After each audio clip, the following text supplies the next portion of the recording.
Olá, olá, meus queridos, tudo bem? Bom final de semana, bom domingo para todo mundo. Estou com o meu skin de onde está o Oli e estou feliz porque fazia muito tempo que eu não via um Grande Prêmio da Espanha divertido assim. Talvez desde 2016 a gente não teve uma corrida legal assim na Espanha. Costumava ser uma corrida de procissão. Claro que para acontecer uma boa corrida teve que ter inúmeros incidentes, vamos dizer assim, né? A colisão do Hamilton com o Magnussen na primeira volta na curva 4, Leclerc abandonando, o Max com problema de DRS, mas de qualquer forma foi um grande prêmio da Espanha bem interessante. Então, para revisar o Grande Prêmio da Espanha, para você que acordou mais tarde, eu confesso que acordei um pouquinho mais tarde, então eu criei um fuso horário diferente para assistir a corrida, mas assisti quase que simultâneo todos vocês.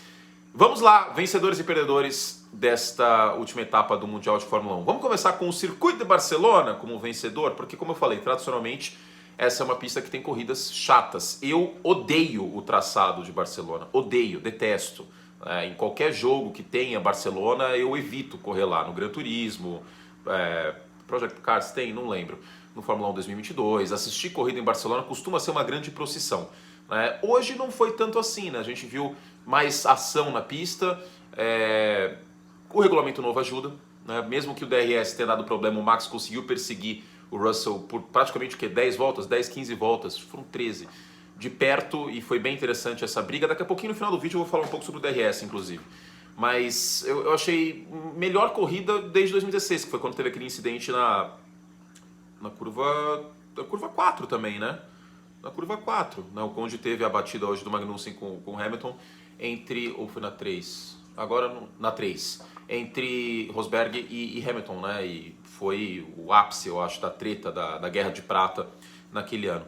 Mas enfim, é um traçado que ajuda as equipes em entender muito bem o carro, porque Barcelona tem tudo, né? Tem uma reta longa, tem um setor 3 muito travado, que lembra pontos de Hungaroring em Mônaco, tem curva de alta, enfim, tem tudo Barcelona em termos de curva, mas em pontos de ultrapassagem não tem tantos, né? A gente vê basicamente um ponto de ultrapassagem, que é a curva 1, talvez a curva 4, forçando um pouco, mas teria que estar muito colado. E a gente viu que o novo regulamento ajudou bastante a ter mais entretenimento nessa corrida.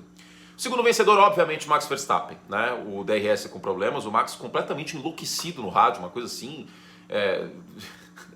Se eu sou engenheiro de piloto de Fórmula 1, eu ia xingar os caras de volta, velho. Eu não ia aguentar, eu não ia falar, ok, Max, copy. Tipo, eu não ia falar assim, irmão, fica de boa aí, pilota aí que eu faço meu trabalho. Eu não ia aguentar. Mas tudo bem, deu tudo certo no final das contas, o Max conseguiu passar no box, basicamente, fazendo o undercut. O Pérez conseguiu abrir a asa porque não estava com problema, passou o Russell. George Russell, daqui a pouquinho eu falo sobre ele. Mas o Max é um vencedor também, gente, por causa do seguinte. Depois do Grande Prêmio da Austrália, 71 pontos para o Leclerc e 25 para o Max. Olha isso, a diferença estava basicamente em um milagre tendo que acontecer para chegar logo, né? É lógico que o campeonato era longo, tal, faltaria aí muitas, quase 20 etapas, mas 71 a 25, o Max não era nem top 5 no campeonato naquele momento. Hoje, a diferença está 110 para o Max, 104 para o Leclerc, com um agravante para o Charlinho, que o próximo Grande Prêmio é o Grande Prêmio de Mônaco, corrida em casa de Charles Leclerc, que costuma sempre dar tragédia com ele, né? Semana passada ele estava pilotando o carro do Niki Lauda da Ferrari da década de 70, o freio quebrou na rascaça e ele bateu o carro. Então alguma tragédia provavelmente vai acontecer com o Leclerc, tadinho. Então é isso, né? O campeonato inverteu, o Max assume a ponta, defendendo seu título aí.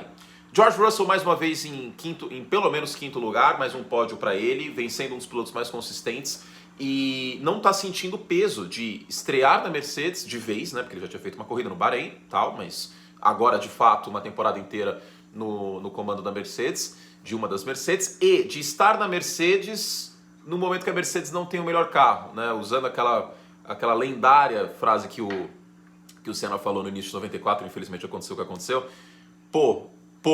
Logo na minha vez, o carro, né?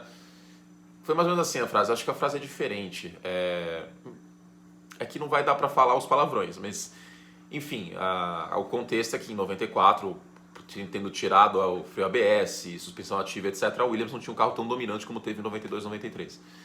E a Mercedes teve um carro dominante praticamente desde 2014, né? 8 anos aí com carros dominantes, e neste ano o carro não é a mesma coisa, né?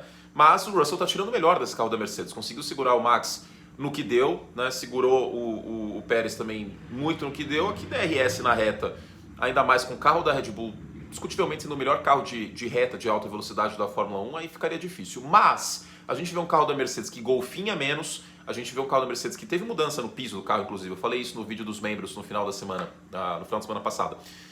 Um carro que está melhor de reta, isso em Barcelona fica evidente, e faltam 16 corridas. Zero surpresa se a Mercedes ganhar pelo menos uma dessas 16 corridas. Vale lembrar que a McLaren ganhou corrida no passado, a Alpine ganhou corrida no passado.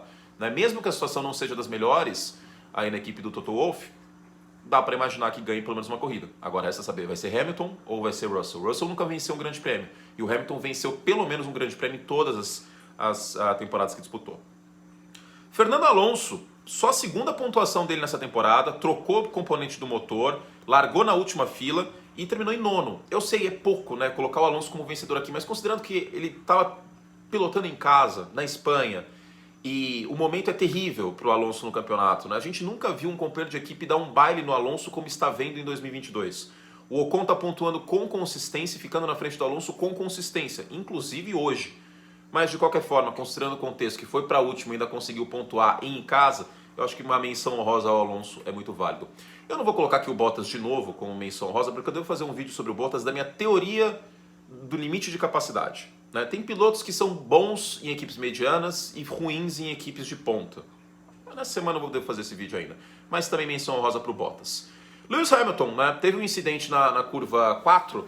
Eu sinceramente não acho que foi culpa de nenhum dos dois. Né? O Magnussen, talvez um pouquinho mais de culpa do Magnussen, mas o carro do Hamilton ele acaba sofrendo um pouco com o sobesterço, com o understeer. Ele sai de frente, ele desliza na tomada da curva e isso acaba fazendo com que o contato aconteça. Né? Claro, sim, o Magnussen estava um pouco agressivo ali, mas não dá para julgar. Então eu não vejo nem culpa do Hamilton, nem culpa do Magnussen nesse incidente. De qualquer forma, Hamilton foi aí para a última fila, teve que parar e galgou até a quinta posição. Poderia ter sido até melhor se não fosse aí o problema no radiador, né? Imaginou-se naquele momento que poderia ser um problema de gasolina, ele mais lento para poupar gasolina e terminar a corrida, mas foi um problema de vazamento de água. Então, de qualquer forma, o Hamilton fica atrás do Russell de novo, mas foi uma corrida de muita valentia nesse aspecto. E eu já até mencionei no Twitter hoje mais cedo.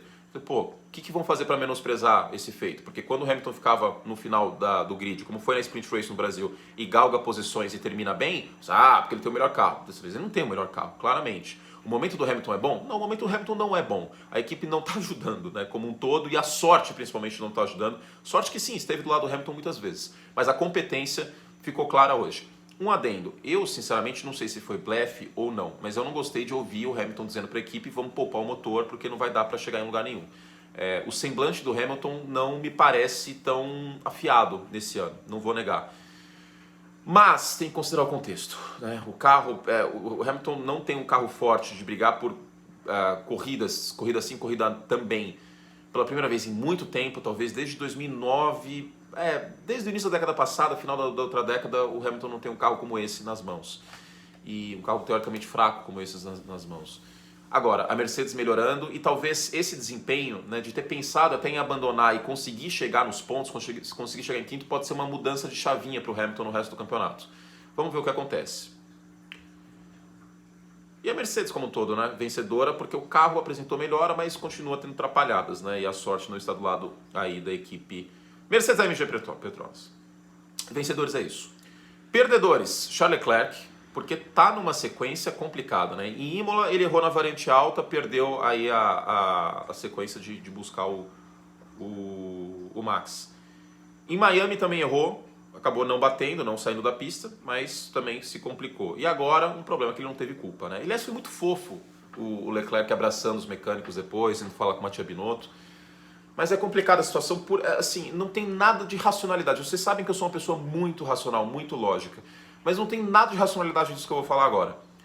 Considerando a maldição que existe no Leclerc em Mônaco, a tendência é que o Max desponte na ponta do campeonato. Então vamos ver o que acontece, mas o momento do Leclerc não é bom, o momento da Ferrari, outra perdedora aqui, não é bom. O Sainz saiu também na curva 4, a curva 4 é amaldiçoada hoje. Mas não dá para culpar tanto ele, porque a impressão que passa, foi falado na transmissão da Sky Sports, foi que o vento estava forte, acabou tirando o Sainz ali, e aconteceu a mesma coisa com o Max. Né? Então, se com o atual campeão do mundo, discutivelmente o piloto mais talentoso do grid, aconteceu isso, não dá para bater tanto no Carlos Sainz, que é outro que está no inferno astral. De qualquer forma, nas últimas 3 etapas, pelo menos a Ferrari com problemas. Mick Schumacher, outro perdedor, 14º hoje, sendo que ele foi para o Q3. Era uma grande oportunidade do Mick finalmente pontuar na Fórmula 1.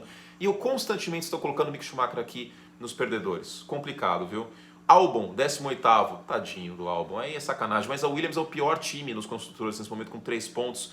Um desempenho aí um pouco de decepção para o Albon nessa corrida. 18º, né? É isso. E por fim, Daniel Ricciardo. Só em Miami o Ricciardo ficou na frente do Lando Norris. Largou na frente do Norris de novo.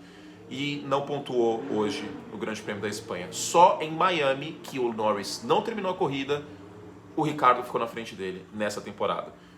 Ele teve a vitória ano passado, isso deu uma sobrevida dentro da equipe, mas a situação não é boa para o Daniel Ricciardo. Outra teoria que eu tenho é a teoria de Jean Alesi. Em breve, mais detalhes. Beijo carinhoso para vocês sobre o Ricciardo. Esses foram os vencedores e perdedores. Se faltou alguém, se vocês discordam de algum, coloquem nos comentários. Estou sempre apto para debater, para comentar, para etc. com vocês. Ah, sim, faltou uma coisa. DRS.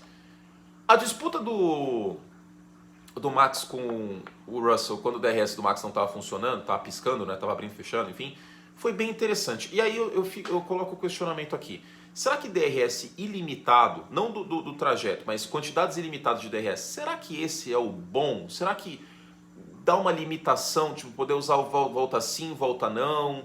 Ou, por exemplo, limitação como acontece na Indy com o push to pass?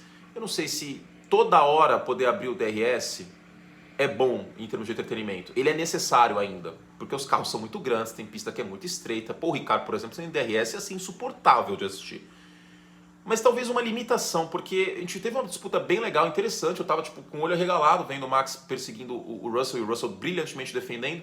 Aí depois veio naquela baita reta de Barcelona, o Pérez abre o DRS e não tem disputa nenhuma praticamente, né? Então talvez um pouquinho de meio termo. Eu quero saber a opinião de vocês também nisso. Eu postei no Twitter, aliás, sobre. Mandem lá. Beijo carinhoso. Agora sim acabamos o vídeo.